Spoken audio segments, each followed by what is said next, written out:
Thanks everybody for joining. So I just sort of set the background for this talk.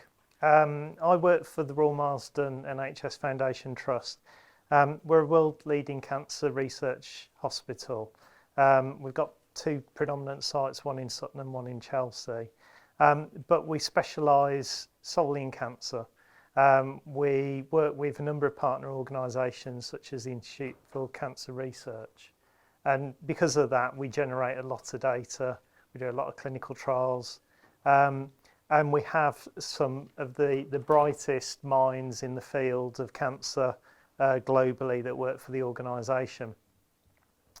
And that really drives challenges because they all want data, they all want to be able to customise digital systems in order to collect that data, and they really do need that data for research and to understand the pathology of cancer and how we can tackle that.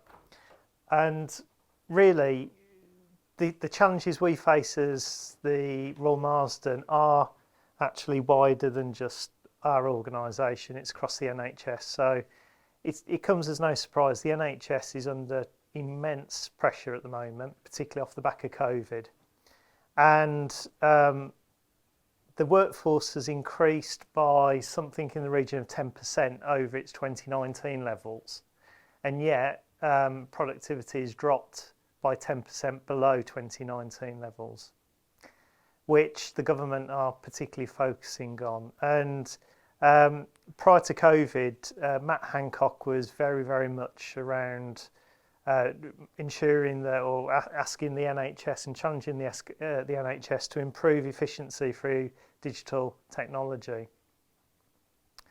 So the National Audit Office did some research back in 2020 and basically discovered that £8.1 billion will be spent by the UK on healthcare technology over the next 5 years, and that is probably, even in light of all the current financial pressures, that will continue to happen. For us as an organisation, we have just invested in a £65 million electronic patient record system that will transform the way we deliver care, and we'll be going live with that on the 17th of March. And the question that really needs to be asked is, how do we make sure that we achieve the benefits from that massive investment in technology? It's all very well paying for this stuff, and in reality, when you implement these type of systems, research shows that you don't actually start achieving a return on investment until about year 7. So how do we actually accelerate digital transformation in the organisation to increase efficiency and get that ROI a lot sooner? And when we talk about return on investment, we're not just talking about the pounds and paying for it. We're actually talking about the patient experience. We're talking about what it's like to be a patient in the hospital waiting for an outpatient appointment and how we drive that efficiency. So what was the baseline for us as an IT department within the Marsden? Well, when I did some research into this and we looked at it, we got over 490 change requests. So that was basically requests for change to the digital footprint of the trust. And that could be anything from, we want an additional field on a screen, or we want a firewall change, or it could be, we want a brand new radiology information system. So, you know, those change requests cover a whole series of different size and scale. And the oldest one dated back to the 2nd of September 2015. So this was in 2020. The good news is the oldest one now is, I think, 2021. So we've done some work in terms of closing them down or fulfilling them to bring it forward. But on average, there were 58 new requests for change every month to the department, of which we probably fulfilled 24 of those every month. So, you know, constant exponential growth. I run a department of 100 people. We're currently running a vacancy rate of 20%. and that's not untypical across the NHS. And what that means is that, again, we are becoming a blocker, we are constantly firefighting, and we're constantly reprioritising. And as you probably all know, working in IT, if you're constantly chopping and changing, it actually drags out the length of time it takes to implement the change. There was also perception that if you were a junior member of staff, that actually your change dropped right down the list. It really sort of dropped off and fell off the radar. And so straight away there's a disincentive to actually encourage members of staff to innovate and put forward suggestions for change, because they don't think they're ever going to get them, they don't think they're ever going to be funded, they don't think their voice is important. And in a workforce of over 4,500 people, that's quite a challenge for them. So our challenge was, well, how do we remove these blockers for digital transformation, particularly with the fact that we're going live with this massive system? So I undertook a study of 2,500 staff in the trust, and the criteria was that they needed to fulfil a certain seniority, and I was really looking for junior members of staff, so anything from a sort of band 7, which is a sort of a senior administrator or a senior nurse, right the way down to very junior members of staff. And we got about a 17% response rate, which is really it's statistically important, but also it's probably a measure of the communication piece. Are we getting through to these people? And also, how important do they feel it is to their jobs, or how invested are they in responding? So we did some, I got some quantitative data, and then from that we actually developed, or I got a smaller cohort where I actually undertook small focus groups. And the key research findings, and there's plenty of bar graphs and charts that back all this up, but the key sort of 5 points here was, the first one was change is slow. People felt that from putting in a change to actually seeing it through, it took a long time. There was a certain, as I said, the criteria was that people felt if they were a junior member of staff that actually it got done a lot less quickly, and actually an analysis of the data proved that to be right. Yeah. The next thing was change was slow because it needed to involve IT. If any kind of change needed to be done, we needed to get in the way of it. And that then creates the bottleneck.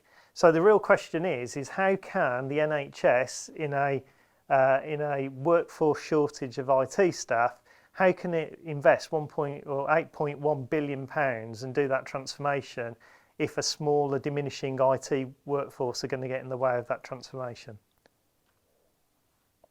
The next thing is self-serve, and that was how many of these actual changes could be done if we increased the level of automation on our campus and actually got IT out of the way. So that was a real key piece. Likewise, if people were trained and empowered to do it, could they have undertaken the change themselves? The next one was the change process itself was difficult. We love governance in the NHS. There's very good reason for that. We're a public body where we spend a lot of money, and you've got to make sure that there's oversight of that. We deal with patient safety. That's really important. So as a consequence, we have a considerable amount of governance, but that really does slow down digital transformation and innovation. More importantly, it's very hard to innovate at speed or in a timely fashion if you've got to wait every month for a new board to approve something. The other thing was staff were battling with poor infrastructure or dated software. So again, if one of the key issues was login times, for argument's sake. Another one was they're working with very archaic software. So if they're battling every day and fighting the systems that they're using to even log on and treat patients and work around the constraints of the current digital platforms, how can they even have time to think about what the art of the possible is? And the final one is communication. And when we talk about staff communication, the biggest retrograde step with communication in the NHS was brought about through the advancement of digital technology. And that retrograde step was this: we digitised pay slips. Now, why is that a problem? Because prior to the digitisation of pay slips, everybody would get their paper pay slip. And if there was something really important that you wanted everybody in the trust to see, it was stapled to that pay slip.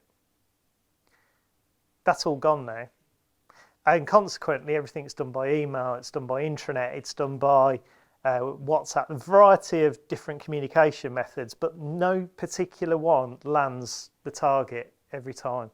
And when you're trying to transform at pace or communicate what you're doing, it's very difficult to get airtime, particularly then when you get a global pandemic come out and then everyone's interested in infection control, which is, again, quite important.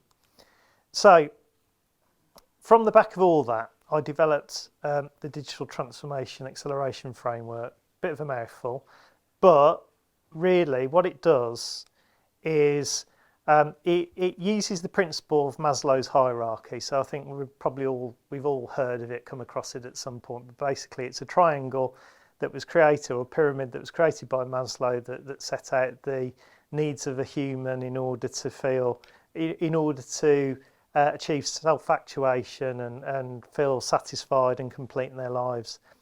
And what I did was I thought about that in terms of the digital ecosystem, and what is it we need to do, and in what steps do we need to do it in order to get to the nirvana where actually we've got a digitally mature workforce who are innovating and transforming the organisation themselves without the need for IT to get involved. And basically, as the organisation proceeds up the pyramid, it reduces the number of barriers to change, and it also increases the digital upskilling of the workforce. And a number of reports was written about this, particularly the key one was the WACTA report, which where an American clinician did a review of what happened with the National Programme for IT and where the key failings were. And it always comes down to digital literacy and awareness and training of the staff. And if anyone's been involved in Lean, for example, you'll be aware of the need to get grassroots buy-in to actually look at improving and simplifying business processes. Well, really, for digital transformation, you need to do that with a digitally aware workforce. So this is the triangle. And basically, a number of organisations, and this is particular to the NHS, but this isn't uncommon in other industries, they will start off at a very sort of immature baseline. And this is where you've got a digitally unaware or poorly equipped workforce, and that basically the organisation dictates the changes that are required, and it requires a lot of investment in order to implement that change. I will be putting this, by the way, on my Twitter account, which I'll put on the end, providing Elon hasn't banned me. Right, so basically we start off here, and then we're trying to get to a point where we've got a digitally advanced and mature workforce. So this is one that is digitally aware, knows what the technology can do, thinks of the art of the possible, isn't frightened to turn around and put forward ideas for change, or actually enact them themselves without the hierarchical control of either needing, executive sign-off or needing pounds and pounds to implement. And this is the key thing here. When we're very much down at this level, the amount of investment is massive, where actually by the time we get to this point here, innovation can be done quickly, and actually the return on investment is magnified by an order of magnitude. So the principles behind this framework are as follows. The first thing is that you need to define what your digital and organisational strategy is and communicate that out to the workforce, which we've just talked about how difficult that is. And we'll talk about how you do that in a minute. Then it's about having performant end-user technology and infrastructure. So, case in point, a number of hospitals are implementing what we term these EPR systems, electronic patient record systems, which run the hospital. If you've not got decent Wi-Fi coverage, if you've not got a performant network, you've got problems. If, the worst thing you can be doing is having a nurse wheeling a drug trolley down the ward and suddenly lose Wi-Fi signal. The other thing that I did was I upgraded every single PC in the trust to 16 gig of RAM, so that we resolved this whole issue of taking forever to open Windows, for taking ever to log in. Instead of going with the minimum spec, I ramped it up. And suddenly, I kid you not, within a matter of months, a lot of the noise about PCs going slow and that, it all died away. The coup who would turn up to our digital transformation board on a regular basis and go, well, got problems with PCs, this isn't working fast, this in outpatients is going slow, the clinic's running slow because the PC's running slow, all went away. And yet it cost, I don't know, 60 quid a machine to do. Now, multiply that over 4,500 devices, it's a lot of money, but it's a lot cheaper than actually replacing all those devices. I'd have done SSDs as well if I could have done, but I didn't have the money for that. The next thing is implementing flexible user-managed software platforms. Now, what do I mean by this? Everybody over time goes through that procurement cycle whereby they replace that legacy system with something new, and it's about making sure not necessarily that you replace the platform quickly, because you may not be able to do that, but at least try to, as you procure new systems, specify within it a level of flexibility such that the users themselves can create forms, can create reports, can create workflows, provide hooks out to APIs to other non-embedded functions, so that it gives them the framework, the ability, the flexibility to do stuff without IT having to write integration or anything like that. It's really about starting to form the basis of the building blocks.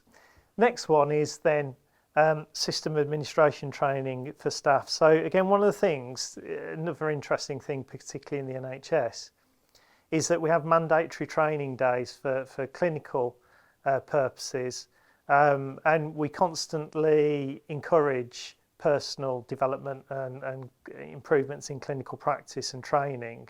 We don't do that in IT. We sort of almost have a 1 hour slot on in fact, if we're lucky, if we get that on an induction day, you get given your log on, you're expected to know how to use Outlook, and you'll get told how to log into a clinical system and how to use that.